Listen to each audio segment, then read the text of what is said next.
In the book of Revelation, there are colors given to the apocalypse. The first one is the white horse. The second one, the red horse. The third one, the black horse. And the fourth one, the green horse. But the thing is, the amazing thing is the colors of the apocalypse have been appearing all over the world. Okay, Rabbi Jonathan Cahn, I am so excited to see you because, okay, let's go back to 2011. 2011 is when I first met you and I heard your teaching on the Harbinger and I was like, what? How could he figure out? I mean, I know it was through the Lord, but how could he figure out these patterns? And I mean, through the years, the Lord has shown you mysteries, and you have so many amazing books. But anyway, yeah, 2011, and I had the privilege, and it was a blessing to be able to produce your shows on Sid Roth's programs. Yeah. But there's another thing. We have another connection, and you and I both got saved by reading the late great Planet Earth. So wow, so many people have. Were turned to the Lord from that. That began my journey from being an atheist at like 13 years old, 14, and then it was about 6 years later when I got hit by a train that I came to the Lord. That's how I came to the Lord. But it was the late great Planet Earth that turned me from being an atheist. It was amazing, and how Lindsay just went to be with the Lord, but he touched so many people. And yeah, that show that we did on Sid. For the Harbinger, which was again 2011, actually was just before the Harbinger came out. It was like a few months before, but that was the first ever program I did on the Harbinger or any book I wrote. That was the first book. Yeah. Well, I remember where I was sitting when I heard the teaching, and I mean, I almost fell out of my chair because it was so. And I think I know what your key is. I know how you get these revelations. In back of you, okay, I have a keyboard, but you have a keyboard in back of you, and I think you're a worshiper. And so I think that's how you get these amazing revelations. But okay, now your new book, The Dragon's Prophecy, Israel, the Dark Resurrection, and the End of Days. I mean, this is unbelievable. And it's like the mysteries in there, the patterns that the Lord has shown you, and not only for what has happened recently, but for the future too. So, okay, why do you think this book has become the #1 bestseller? Yeah, well, first, Janie, I was not even planning on writing this book. I was writing another book, and the Lord interrupted me and said, "This is the book you have to write now." So that was the first thing. Second, I've never written a book so much opening the end times, and really what's happening now. I mean, so much is unfolding now. So much is happening and accelerating, in regarding prophecy, regarding even things that touch on Revelation, touch on Ezekiel, happening now. And so much change is happening. I think that so many people, not only believers, but unbelievers are saying, what's going on? There's got to be a reason. There's got to be something, or what is happening, or is this what the Bible said? And this book, as I'm writing it, Jenny, it actually, what I'm writing is coming true across the world. So it kept happening. I'm writing it, and then it's coming true. I had to keep updating it. Even after I finished it, it has continued to come true. Okay, so on October 7th, how does that tie in with the Dragon's Prophecy? Yeah, well, it was a Friday night in October. And I was led to, I was at Beth Israel, the congregation I lead here in New Jersey, and I was to speak. I was led to speak about a mystery from the book of Leviticus, and this mystery actually foretold that there would be an invasion of Israel. It would take Israel by surprise. It would happen in the year 2023. It would happen in the month of October, would take place on a Saturday, would happen on a Hebrew holy day. Altogether, the mystery from the Bible ordained that there would be an attack, a surprise attack on Israel on the first Saturday of October of 2023. And the thing is, the first Saturday of October of 2023 was October 7th, the very day that the invasion began. And the thing is that I shared that mystery at Beth Israel on Friday night. The next morning it came true. And this is the mystery that really began the Dragon's Prophecy. And the thing is that this is one of the mysteries in the book that may enable us not only to know future events, but in some cases exactly when they will happen. And after I finished the book, at least three other mysteries from that, I mean, other events from that same mystery have continued to come true. Yeah, this is Bible prophecy that other people have not tapped into. I mean, it's mysteries that the Lord has shown you and patterns, including President Trump is in some of those patterns. I mean, it's unbelievably amazing. Now, can you explain what is the secret of the sea peoples? Yeah. Well, this is, it goes to kind of the mystery of the enemy. And, there's some people who will believe in God, but they have a problem believing in the enemy. But you can't dismiss, you can't explain what's happening in the world without that. And you cannot explain Jewish history without that. In the book of Revelation, this is what, Jenny, when I was praying about what to do, what book to write, and the Lord was beginning to lead me, I was seeing this dragon, and I knew it was from Revelation, the red dragon in Revelation. That is the enemy, it's a symbol of the enemy, and he wars against a woman who has a crown of 12 stars around her head, who is Israel. So you have the dragon warring against Israel, you have Satan warring against the Jewish people. And that war has been going on for thousands of years, and it's amazing because it's really what you'd expect, because what would you expect if you have a being that exists to destroy the purposes of God, and then you have a people who exist to fulfill them?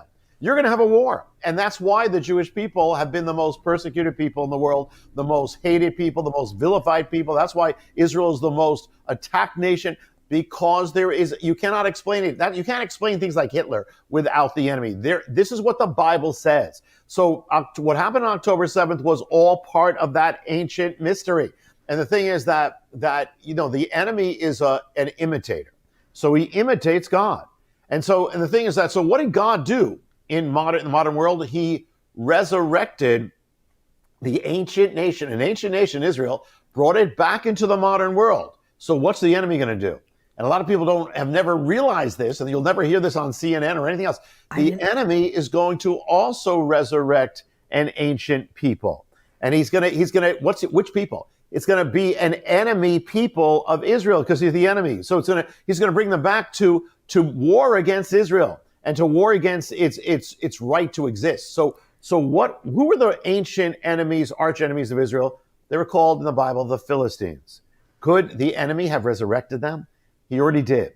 And this is not about the people. We got to pray for all people. They don't know what they're doing. But here's the thing. There's the people who have come into the world, in the modern world, they're called the Palestinians.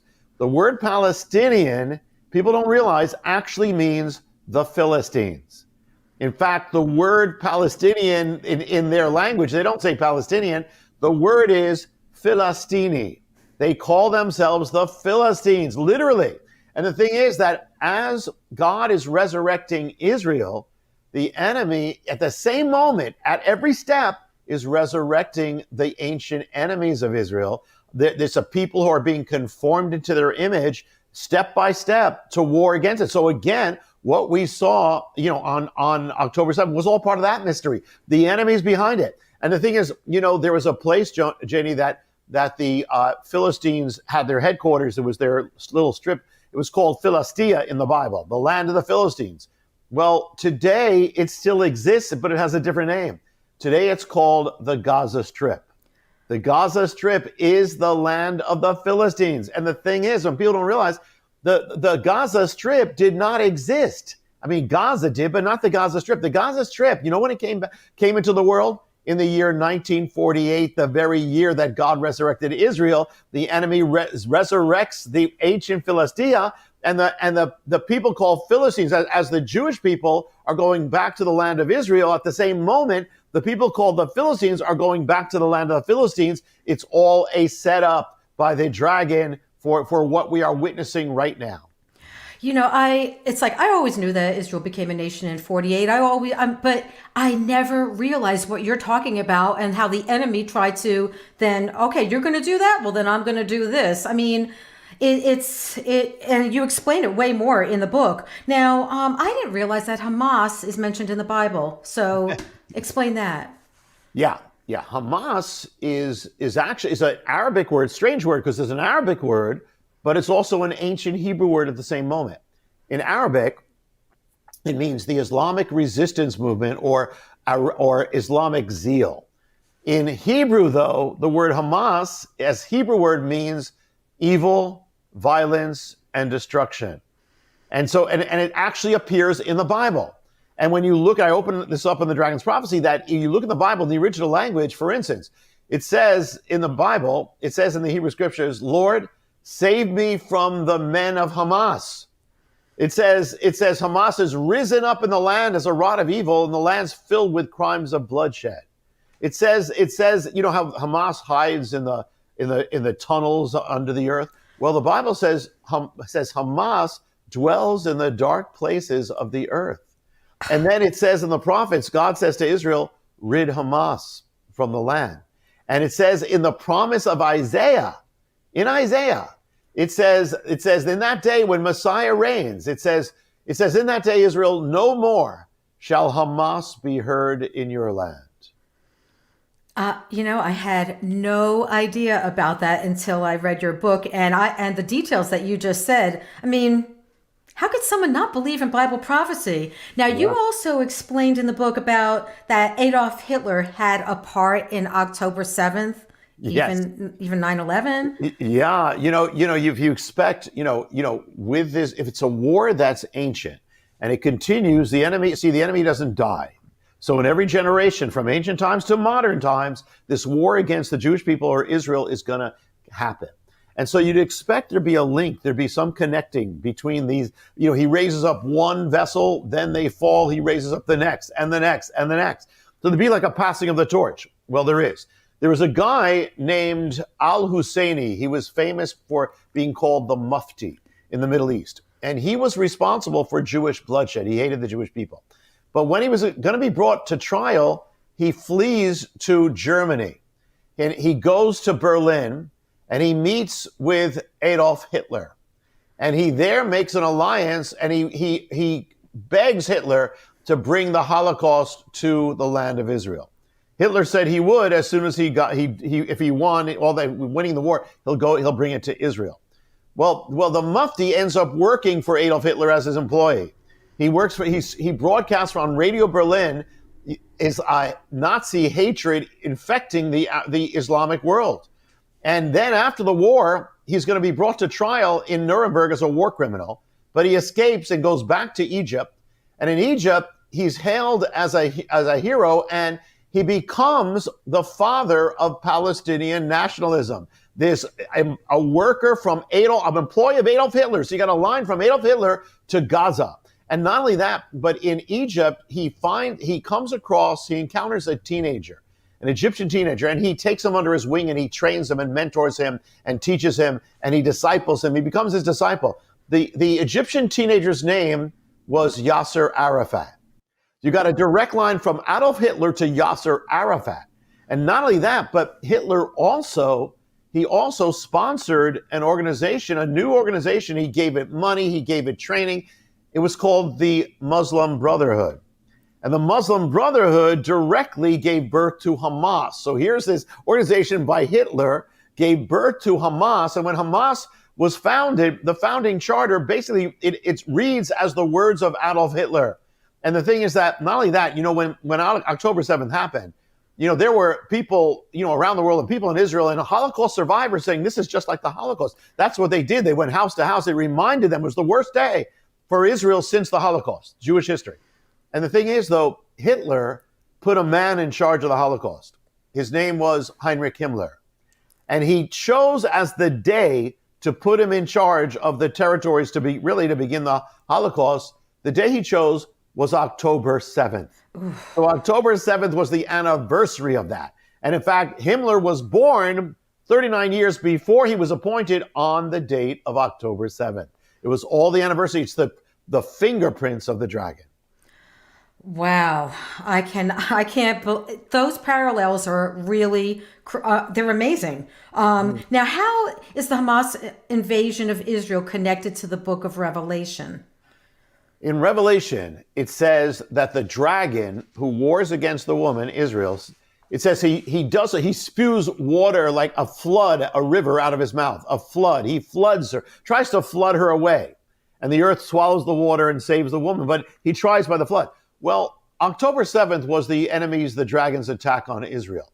And the amazing thing is that Hamas, who were the vessels, they named it. They had a code name. And they didn't call it the October 7th attack. They called it Operation Tufan. Tufan is the Arabic word for the flood. It was Operation the Flood, as in the dragon's flood. Okay, I mean, that's very, very specific. There's so many specific Bible prophecies that so many people have missed. Now, the dragon's prophecy, you speak of a mystery of the jubilees, and this is also connected with President Trump. I find it so interesting. Oh, there is so much to this. First of all, remember the enemy, and I bring the, in the book, I'm bringing out how, this mystery that links the enemy to the timetable of God. And the thing is that the enemy, again, is an imitator, but he's also a desecrator. So he takes the things of God and he tries to defile it. So it's no accident that all these things happen on October 7th, because October 7th happened to be not one and not two, but 3 Hebrew holy days, all converging on one day. So he chose that day. He couldn't resist to defile each one. I won't go into all the details, but from the Sabbath to the Simchat Torah, the day of joy, he just defiled each one. But also there is the Jubilee. And the Jubilee is every 50th year. It's restoration. If you lost your land, you get it back. You return home in the year of Jubilee. And the amazing thing is that when God brought Israel back into the world as he promised, according to all the prophecies in modern times, he actually did it according to the mystery of the Jubilee, which kind of really makes sense, because the Jubilee, you return home. So the Jewish people are returning home and being restored. So I'll just give a very quick nutshell because there's so much in this. But for instance, 1867 was one of those years where it begins this restoration. The Sultan of Turkey releases the land, so Jewish people actually, for the first time, can start redeeming and buying back the land of Israel in the year 1867. And there's more that happens in that year. Actually, ancient Jerusalem is uncovered, is discovered for the first time. The city of David, so much begins. But count 50 years to the next Jubilean year, takes you to the year 1917. Anything happen?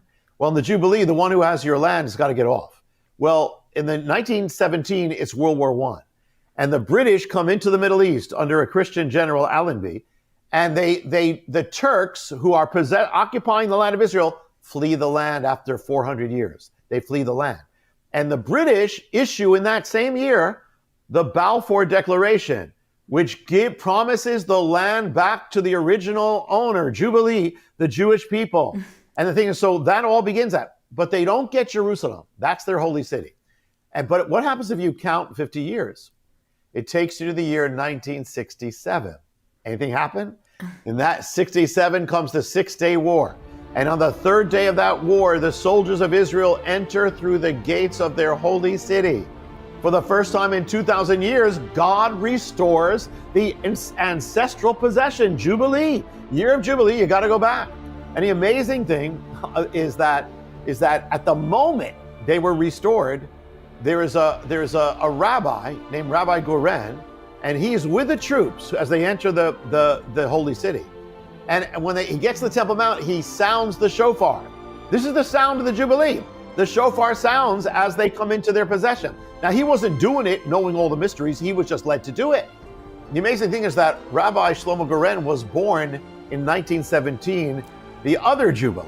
And in 1967, he was 50 years old. It was his Jubilee. Oh my goodness. And he sounds the shofar. And the amazing thing is that his name, Goren actually means, or Gorenshek from the original, means horn.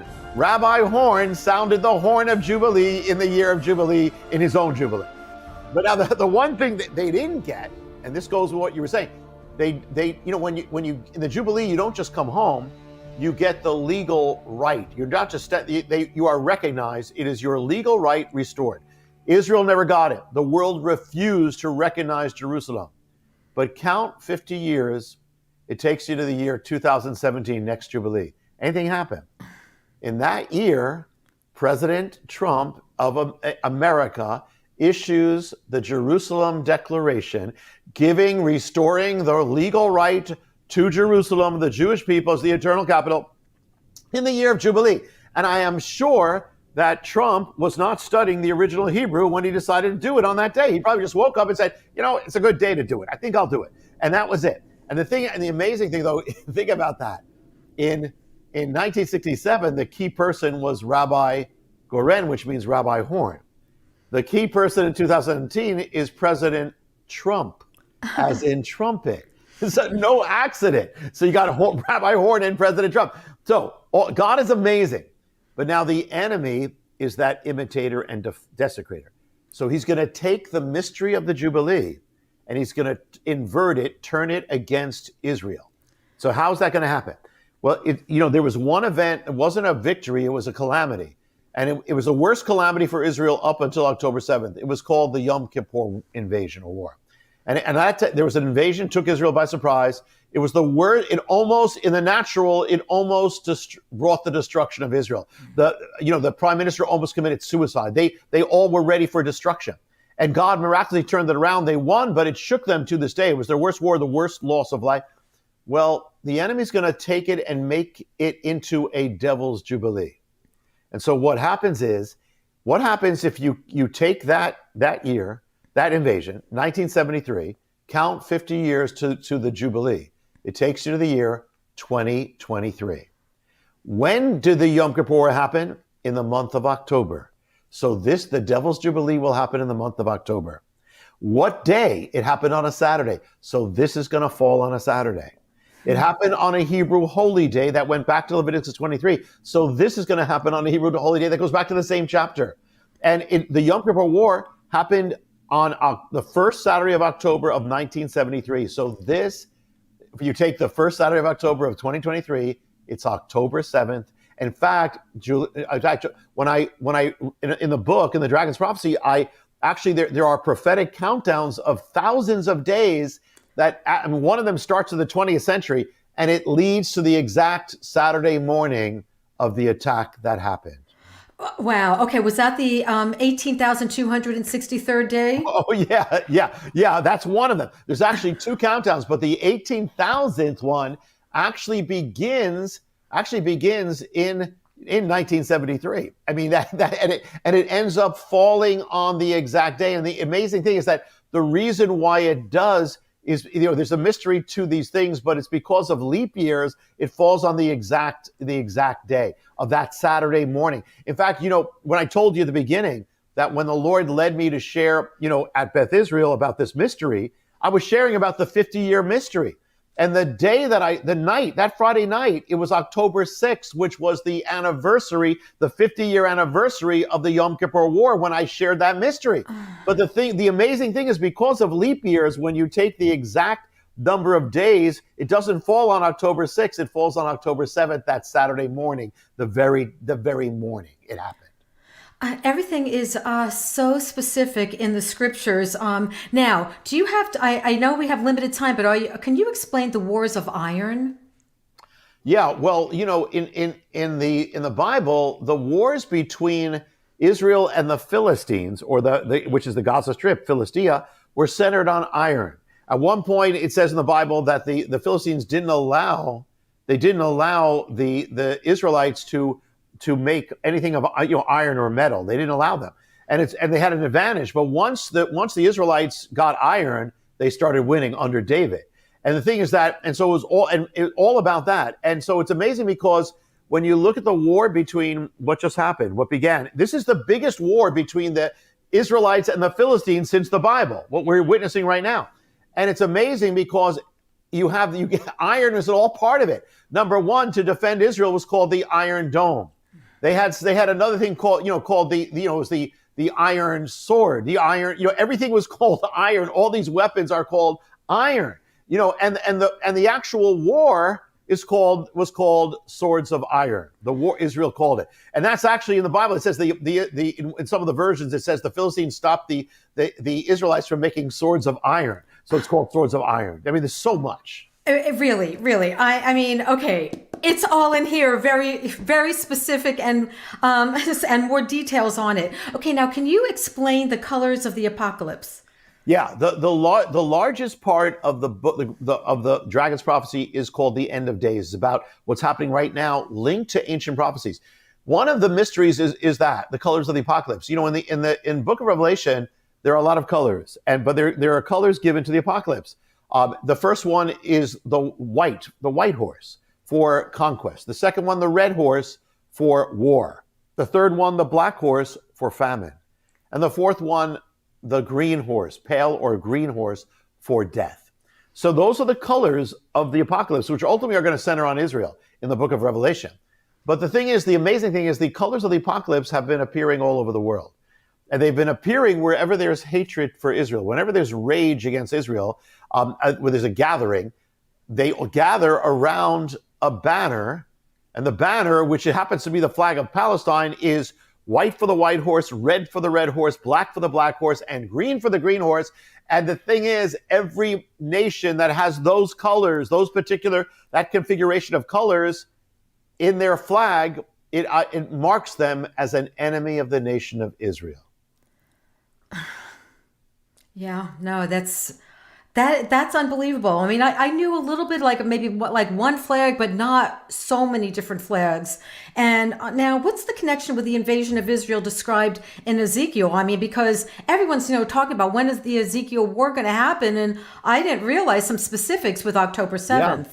Yeah, for those that don't know, Ezekiel actually gives a specific prophecy of an invasion of Israel, and it's clearly for the end times. It says after Israel has been gathered back from the nations, it says in the latter days, this will happen. So, and he mentions the names of by their ancient names, the lands, and we can identify a whole bunch of them from their ancient names or the lands. And, one of them is Cush or Sudan, biblical Ethiopia. Another one is Put or Libya, North Africa. Another one, Togarmah, and a number of others are Asia Minor or Turkey. And then there's the whole issue of Russia. But he specifically mentions Iran, Persia. And so here's the thing. I didn't realize this. Now these nations have never directly attacked Israel. Other nations around them, but in ancient days, they were a little bit away from Israel. So it's weird that Ezekiel mentions these ones that are far away in many ways. And the thing is, they never did. But Ezekiel says they're all going to partake in an invasion of Israel. Well, the thing is, Jenny, they actually now, for the first time ever, have. You see, Cush, Sudan was behind the invasion of Hamas of October 7th. Libya, was also behind it. They funded it. They did all. Turkey was also behind it, Togarmah, and Iran was definitely behind it. And so for the first time ever, we just crossed a prophetic red line. This has never happened. It's still to come, but we crossed the line toward where we're getting there. And it mentions, for instance, Iran is going to attack Israel. Iran has never directly attacked Israel until now. For the first time in human history, now, Iran has attacked Israel in the spring and in the autumn. It just happened. And so we crossed another prophetic line. It is accelerating.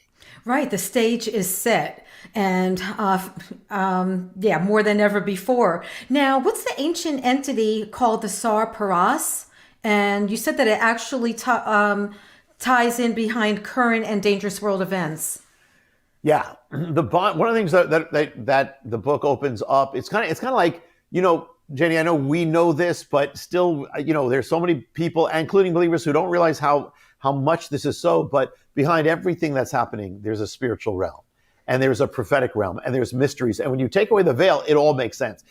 And the thing is, there's an ancient entity that's mentioned in the Hebrew scriptures. It's called the Sar Paras, and the Sar Paras it exists. It's an entity. It's demonic. And it exists to war against Israel and stop God's purposes from being fulfilled in Israel, particularly for the last days. And the thing is, it's called Sar Paras. Well, Sar means master, ruler, or general. Paras is the ancient word for the nation of Iran. So the Bible is saying there's an actual entity that is connected to the nation of Iran.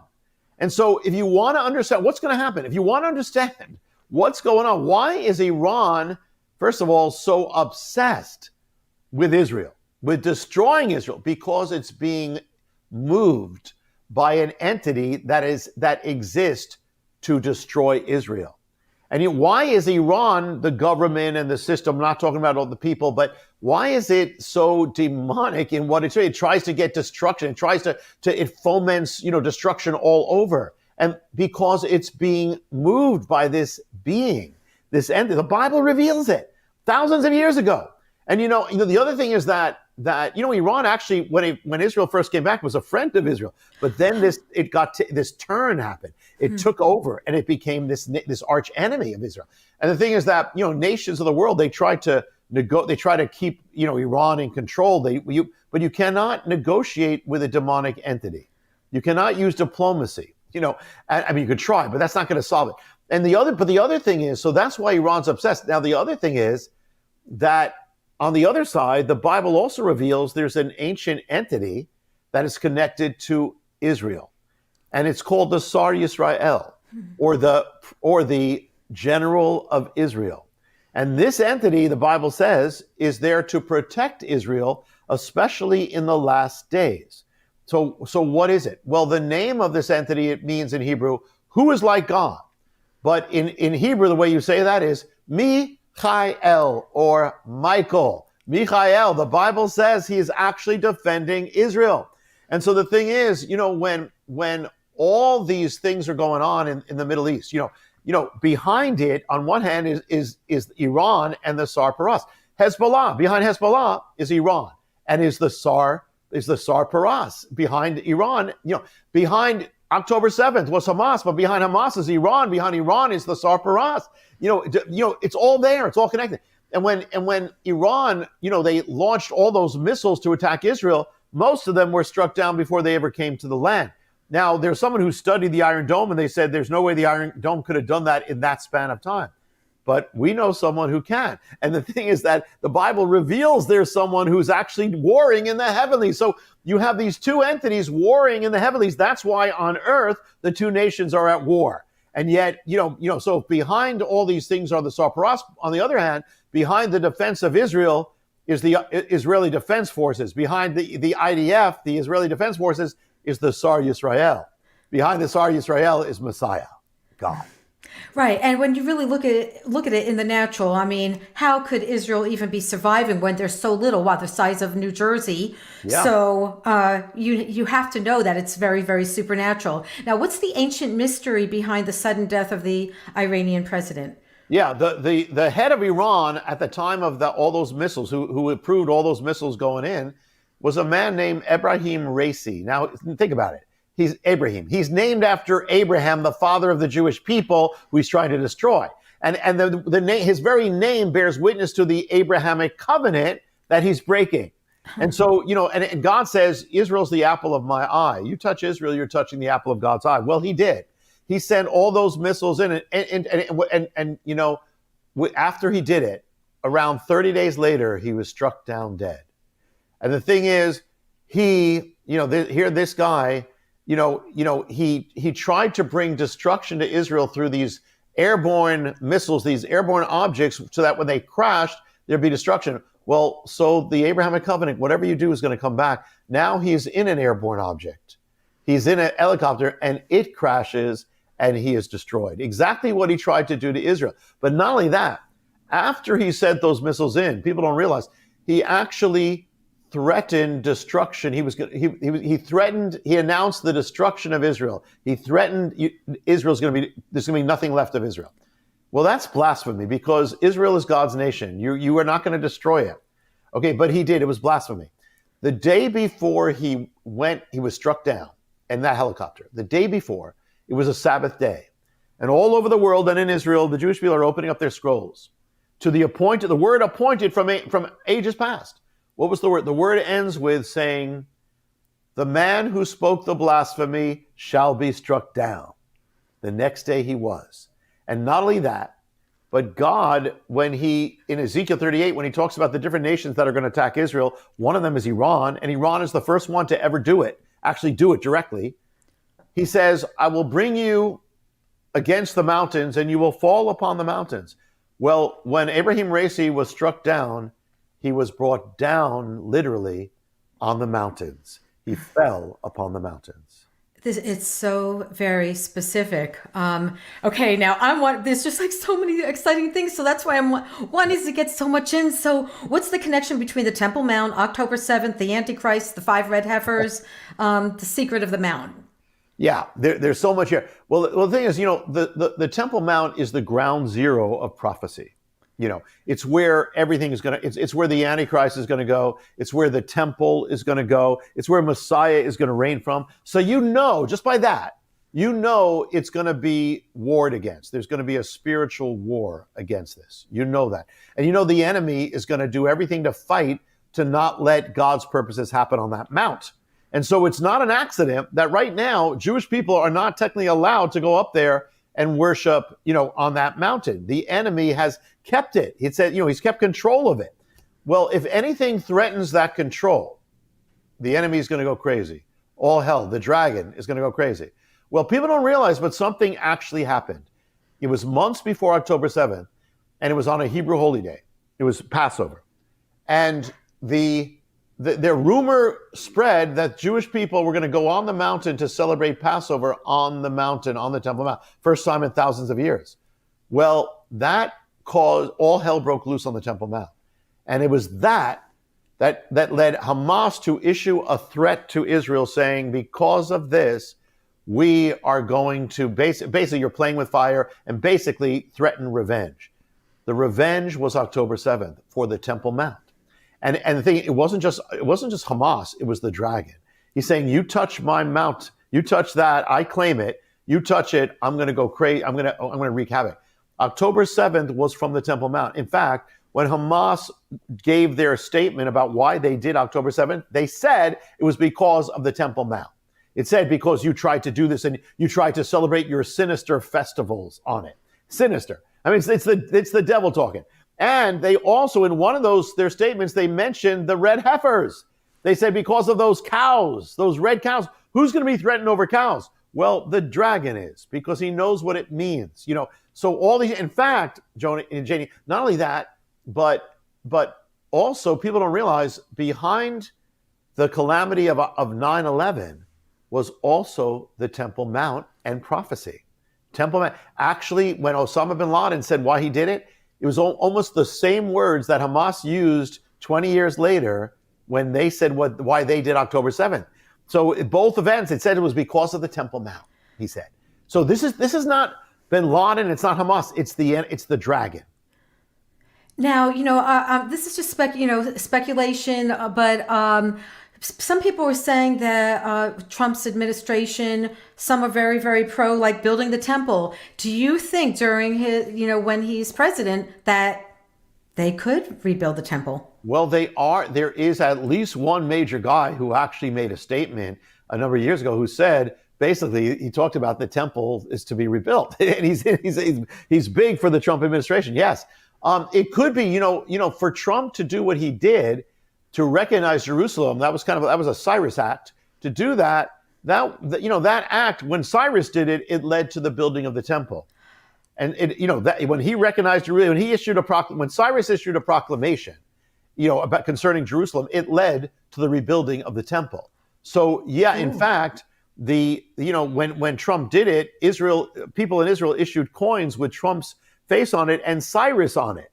So they linked it to the rebuilding of the temple. So, could it begin? Yeah. Or could major things happen to lead to it? It could. Yeah. And for those who are, you who are watching saying, oh, well, then he's the Antichrist. I'm like, no, the Antichrist, it doesn't say anything in the scriptures that the Antichrist is supposed to rebuild the temple. So anyway, but let me just ask you, with everything that's gone on, how is like this ancient mystery connected to, we're seeing so much anti-Semitism? Yeah, well, in the same prophecy or the same vision where the dragon spews, or actually in Revelation where he spews flood out of his mouth, in Revelation it also says, from the dragon's mouth comes these spirits that spread throughout the world and they gather the world to Armageddon. That's to destroy Israel. So it says the enemy's going to do that. The amazing thing is after October 7th, you'd expect a wave of sympathy all over the world for Israel. There was a little, but the amazing thing wasn't that. The amazing thing was the world erupted with rage. even before the war, even before Israel did anything, when all it was Jewish blood shed. And so, and that make, it was spiritual. It was like a spiritual blood frenzy. That it's like the demons sensed Jewish blood and they went crazy, not just in the Middle East, but in Europe and America, on Harvard University. And they're chanting, from the river to the sea, Palestine shall be free. Well, they're chanting for the destruction of Israel in Harvard and all these universities. But not only that, there's a mystery to that, because it actually shows the fingerprints of the enemy. Because remember, the enemy takes the things of God and he twists them. So the amazing thing is, where that comes from? From the Bible. It comes from when God himself gives the promise of the land of Israel to the people of Israel. He says again and again, I'm giving it to you from the river to the sea, from the river to the sea. It's the enemies, the dragon's fingerprints. And this is all linked to end time prophecy, because the Bible says in the last days, the nations of the world are all going to gather against, as you said, this little tiny New Jersey-sized land, which makes no sense. But you know what? You can't say you didn't expect it, because you've already seen a shadow. It's the first time in world. When have you seen in world history virtually all nations hatred for one nation all over the world? Not against the Soviet Union. When they didn't have it against Hitler, not all nations, but against Israel. It's not natural. It's satanic. It's the dragon. Right, and the Bible prophesied that would happen before Jesus' second coming. And the thing that really gets me, and we won't get into a whole long thing, but is that a lot of the church is into replacement theology, and so they hate Israel too. But that's a whole long, I'd rather, let's get back to the book, Janie. Okay, Revenge of the Samson, Shimshon, and Gaza. Could you explain that? Oh, there's so much there. I'll just say this. The amazing thing is, when you look at the story of Samson, it's amazing. It actually, it's not like the Hamas is reading it, but the enemy knows this. What happened with Samson is, and it was an Israelite who's taken captive by the Philistines, or in modern terms, Philistine, to where? The city of Gaza. And the day that they celebrate this, the word in Hebrew is simcha. It says the Philistines had a festival of simcha. Well, what happened on October 7th was the dragon using that as revenge, the revenge of the Philistines, the revenge of Gaza. Because when did it happen? It happened on a Hebrew holy day that was called Simcha, the same Simchat Torah, same word that's used of the Philistines holiday. And, on the day when Samson was there, he slew, it says, about 3,000 Philistines. Well, it says when the IDF first said how many Hamas people came, now you have the Gazans coming into Israel. It's the revenge of the Gazans. And it says that there were how many? About 3,000, the same exact number. Unbelievable. Okay, now you write about the dragon's other wars. What are they? Yeah. Well, this, the dragon's prophecy is not just about Israel. It's about all of us, because it says in Revelation 12 that the dragon warred against the woman, Israel, but then it says he warred against the rest of her children. Who are they? Well, they're linked to Israel. They're not Israel exactly, but they're children of Israel. It's the church. Everyone if you're born again, you're a child of Israel. You're born of Israel. And it actually says in Revelations, those who keep the commands of Jesus. So Messiah. So if you're born again, the dragon is warring against you too. Whenever he wars against Israel, know that he's warring against the church. It's no accident that in the last days, the war is intensifying against Israel, the nations of the world against Israel to destroy it, and against the church, persecution, apostasy. So it's the same thing. So the church and Israel have to come together, which is actually he's doing it. More than ever are Christians being joined to Israel and Israel to Christians. So this is for the end times. There's a war against all of us, and not just if you're a believer. Even if you're watching this and you're not a believer, if you're born in the image of God. So that marks you from the enemy. The enemy has been warring against your life since the moment you were conceived. Some people he uses abuse, he uses addiction, he uses defilement, he uses anger, he uses a million things, but he's warring against you. And so that's why the last part of the book is that how do we overcome? What are the keys? What are the secrets to overcome now and in view of what's going to come? Yeah, no, you have so much hope in there. And it like, this is not a time to be depressed. This is a time to be, we're winning. We're on the winning side. And you talk about also, it's not, it's not just the dragon that is talked about in Revelation, but the lamb key Yeah. and your book is talking about keys to overcoming. Now, so how can people get your book? Yeah. Well, the dragon's prophecy is literally looks like this. You'll see the dragon on the cover. It's literally everywhere. You can go right now online. You can go on Amazon now or any place you get books online. They'll have it. But also, everywhere they have books. Walmart has it. Target has it. Barnes and Noble has it. It's all over. I pray that people get it, not just for themselves, but get it for people in their life who need to be saved or maybe they're saved, but they're not awake or they're not ready or they're not aware of what's coming. And, for the holidays, whatever, get it for other people who need to hear it, who need to read it, need to see it. Right, because it's also going to explain future events. Yeah. One Um, one of those mysteries is like, Jonah, it's so specific, Jenny. I'm still watching it in awe that may even exactly tell us what's going to happen. And then how do we prepare? How can we overcome? What are the tactics the enemy's using against you? And how do you overcome it? Wow, Rabbi Jonathan Cahn, you are amazing. Thank you so much for being on my program.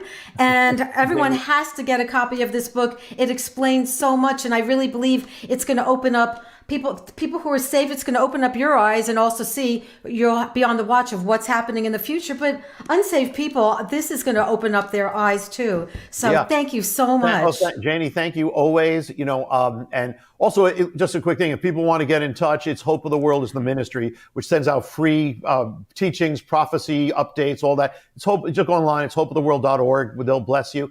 But it's the first time I've done an interview where it looks like we're in the same room, and we have the same synthesizer, there, and so there's something there happening. And Janie, thank you for being a blessing from day one, with when the Harbinger came out up until right now with the Dragon's Prophecy. Thank you. Well, thank you for being a blessing in my life and so many others. Thank you so much. Thank you.